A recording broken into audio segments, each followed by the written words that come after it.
हा अर्थसंकल्प म्हणजे अर्थ नसलेला संकल्प आहे। अर्थ दोन्ही अर्थाने, एक तर तिजोरीमध्ये पैसा नाहीये आणि यांच्या संकल्पाला पण काही अर्थ नाहीये। आचार्य अत्रे असते तर त्यांनी असं म्हटलं असतं की गेल्या 10,000 वर्षात एवढा बोगस अर्थसंकल्प मी पाहिला नाही। या सरकारने निवडणूक लढवताना ज्या काही घोषणा केल्या होत्या त्या घोषणा त्याची जाहिरात मी घेऊन आलेलो आहे आणि ही जाहिरात, या जाहिरातींपायी त्यावेळेला हजारो कोटी किंवा हजारो काय लाखो रुपयांची उधळण केली गेली आणि खाली एक वाक्य आहे, हे वाक्य आता बदलायला पाहिजे। त्याच्यात त्यांनी म्हटलं होतं केलंय काम भारी। आता या जर काही जाहिरातीकडे आपण बघितलं तर आता ते वाक्य म्हणजे मारल्या थापा भारी आणि महाराष्ट्र केला कर्जबाजारी, अशी आत्ताची महाराष्ट्राची परिस्थिती आहे। एकूणच ज्या अपेक्षेने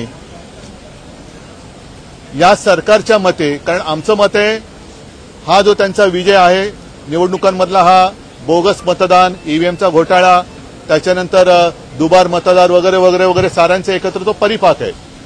पण या सरकारला जे वाटतंय की महाराष्ट्रातल्या जनतेने बहुमताने त्यांना निवडून दिले, त्या बहुमताचा अपमान करणारा हा अर्थसंकल्प आहे। कारण त्याच्यामध्ये लाडक्या बहिणींना काही वाढीव जे 2100 रुपये देणार होते त्याचा काही आजच्या अर्थसंकल्पात उल्लेख नाहीये। शेतकऱ्यांना जसं आमच्या सरकारने, मला आठवते मी मुख्यमंत्री म्हणून नागपूरचं जे एकमेव अधिवेशन झालेलं पहिलं, त्या अधिवेशनात शेतकऱ्यांना मी कर्जमुक्तीची घोषणा नाही तर घोषणा करून अंमलबजावणी केली होती। या सरकारने त्या जाहिरातीत म्हटलेलं होतं की शेतकऱ्यांची कर्जमुक्ती करू, त्या कर्जमुक्तीबद्दल काही नाहीये। हजारो कोटी रुपये नुसते कॉन्ट्रॅक्टर म्हणजे लाडक्या बहिणीबद्दल यांना काही प्रेम दिसलेलं नाहीये या अर्थसंकल्पात, मात्र कॉन्ट्रॅक्टरचं प्रेम यांचं तसंच कायम आहे किंवा ते वाढलेलं आहे। एकूणच हा अर्थसंकल्प हा लाडक्या कॉन्ट्रॅक्टरसाठी आहे आणि महाराष्ट्राला कर्जबाजारी करणारा पोकळ असा हा अर्थसंकल्प आहे।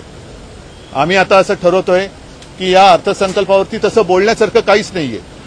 तर यावेळेला जरा भास्करराव आंबारस आपण वेगळी काहीतरी काय आपण पद्धत किंवा वेगळी प्रतिक्रिया नोंदवू। या जाहिरातींचा एक गठ्ठा आणि त्यांच्या तो जो दुसरा आहे ना त्यांचा ते जुमलानामा, त्या जुमलानाम्याची कॉपी या सरकारला आपण भेट देऊया। बाकी त्याच्यात काही बोलण्यासारखं याच्यातला काही भाग नाही, कारण जी पूर्वी कामं चालू होती त्याच कामात आम्ही पुढे काय करणार आहोत। आणि याच्यात एक गोष्ट मला विशेषतः सांगावीशी वाटते की जो उल्लेख केला गेला की मुंबईचा नवीन विमानतळ आणि जुना विमानतळ यांना जोडणारी मेट्रो, खरं ही मेट्रो अदानीने केली पाहिजे। कारण हे काम विमानतळ दोन्ही सगळे विमानतळे अदानीने दिलेले आहेत, त्याच्यामुळे हे काम अदानीने केलं पाहिजे। नाहीतर मग असं होईल की विमानतळ अदानीने दिल्यानंतर तुम्ही म्हणाल की आम्ही धावपट्टी सुद्धा करून देतो। ही गोष्ट म्हणजे शुद्ध धुळफेक आणि लुटबाजी आहे।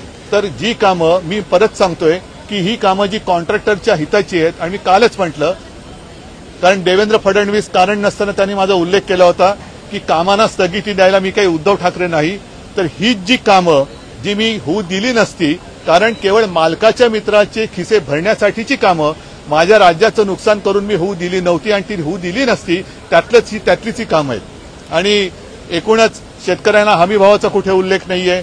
लाडक्या बहिणींचा 30-31 हजार कोटीचा 36,000 कोटी केले, पण 2100 रुपये कधी देणार?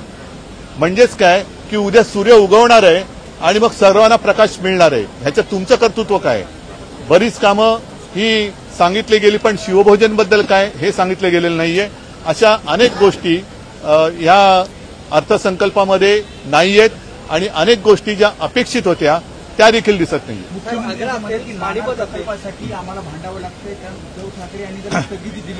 स्थगिती नाही, मी रद्द केला असता तो प्रकल्प, हे ठामपणाने सांगतो। कारण नेमकं हेच आहे की नाणार प्रकल्प काय, वाढवण प्रकल्प काय, शक्तीपीठ, त्या शक्तीपीठ महामार्गाला विरोध होतोय। तो विरोध डावलून तुम्ही वरवंटा फिरवण्यासारखा विकास हा करू शकत नाही।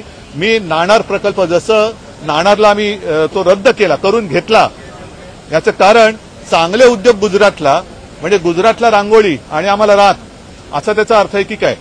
राख रांगोळी याचा अर्थ म्हणजे रांगोळी तुम्हाला आणि राख आम्हाला, ही आम्ही राख पण तुम्ही घेऊन जा। त्याच्यामुळे नाणार तर आम्ही होऊ दिला नाहीच।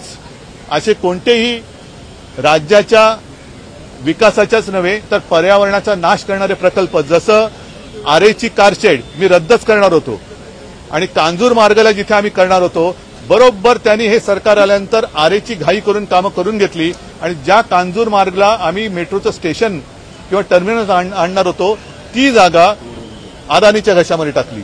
हेच तर मी म्हणतोय. पानिपत असेल, आग्रा असेल, या इथं नवीन स्मारक आणि संभाजी महाराज सुरतेला, खरं म्हणजे पहिलं स्मारक सुरतेला बांधायला पाहिजे, कारण जे गद्दार इकडे पहिलं त्यांचा स्टॉप तिकडे होता, तर तिकडे सुद्धा स्वराज्यासाठी छत्रपती शिवाजी महाराजांनी कशी सुरत लुटली होती हे दाखवणारं स्मारक सुरतेला पाहिजे. आणि यांनी संभाजी महाराज, छत्रपती शिवाजी महाराज यांच्या शौर्याच्या गोष्टी करू नये.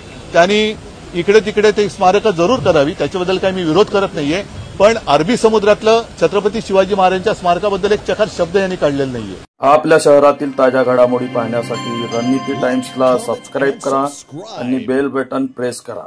लाईक आणि शेअर करा.